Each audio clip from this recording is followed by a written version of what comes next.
خود کچھ غیرت کھائے. جس طرح کے حالات ہمارے اوپر کشمیر میں جہاد فرض ہو چکا ہے, اس وقت یونائٹ کی ضرورت ہے. ڈیڑھ کی مسجد اپنی اپنی لاکھ نہ بنائیں.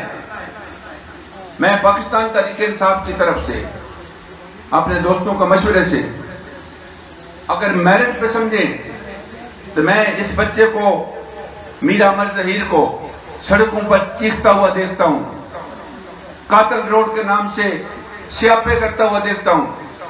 اس کی پارٹی میں جو بھی حیثیت ہے, اس کی وصیت ایک انسان جو حیثیت ہے, وہ عوام کے دکھ درد میں شریک ہو کر اس نے آخری کار روڈوں کے اوپر جتھے لگا کر روڈ کو منظور کرا لیا.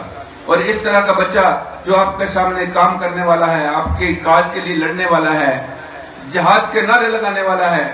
شیخ شاہد انور صاحب یہاں جلال پور جٹا کی سینئر لیڈر ہیں ہمارے, میں کہوں گا کہ وہ اپنی سرپرستی میں اس کو جلال پور جٹا کے لیے سیدھی چیف مقرر کرے, آرگنائزر مقرر کریں.